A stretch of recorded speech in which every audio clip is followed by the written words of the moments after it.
Hey, we're here with our friends at DNT, Dealer Network Trade. We're gonna go check out some of their cool enthusiast cars here. Links in the description, location down below. They have a warm and welcoming office here where they'll see all the customers, right? But this over here to your left is where the fun starts. Now they have all these cars here. This is a SRT Daytona, it's incredibly rare. Has only single-digit miles on it in orange. Audi TT, SL, Panamera. Back there you'll see a Corvette. Next to that one, you'll see a M4 Coupe with red interior. And then you'll see other high-end luxury cars like the S or A8 over here to your right. And then, of course, that A7, S7 body style here to your left.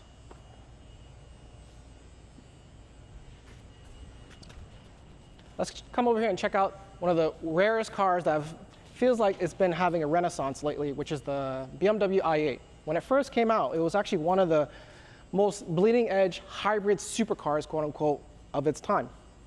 It has an electric drivetrain paired with a 3-cylinder turbo. And for the money at the time, people were not impressed. It was 0 to 60, I want to say in the 3 to 4 second range. I'll put it on the screen right now. But now that we're in this age where everything's EV, 0 to 60 in like 2 seconds, 3 seconds is accessible by normal cars. This car is, again, seeing a renaissance where people are appreciating how bleeding edge BMW was with this vehicle. So let's take a look at the key.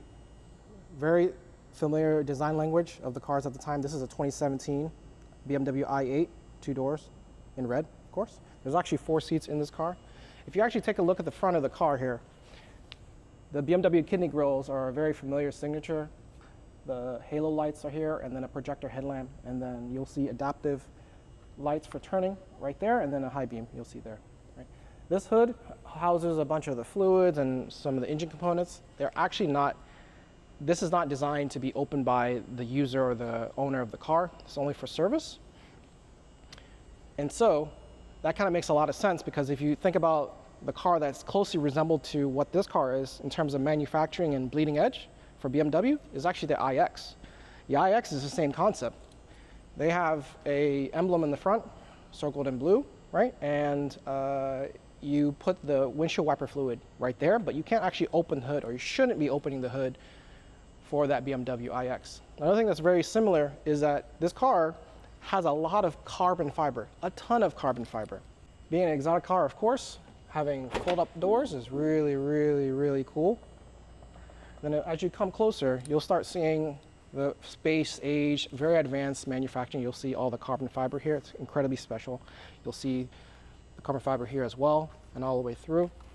This is happened to be the Protonic edition in red. Again, the carbon fiber goes all the way through.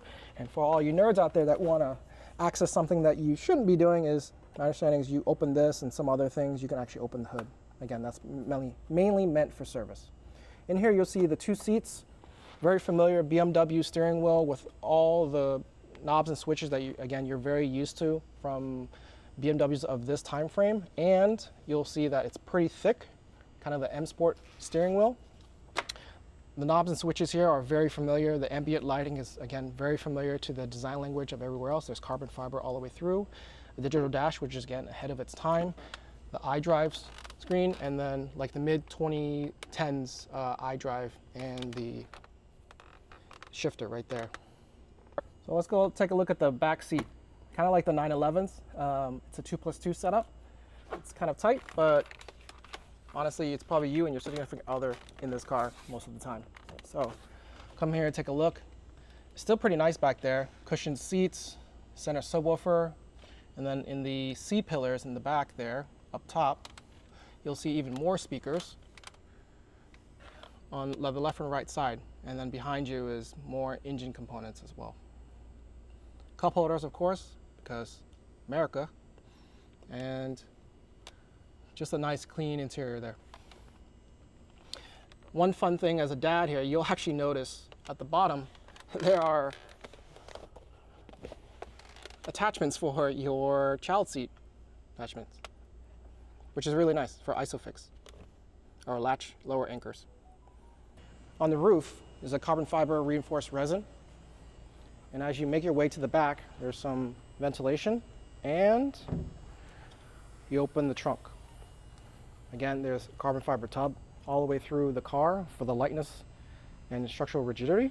And then in here, you could probably fit a carry-on bag and be okay with that. The tire setup is a staggered setup. It's 245, 40, 20 in the rear, and in the front,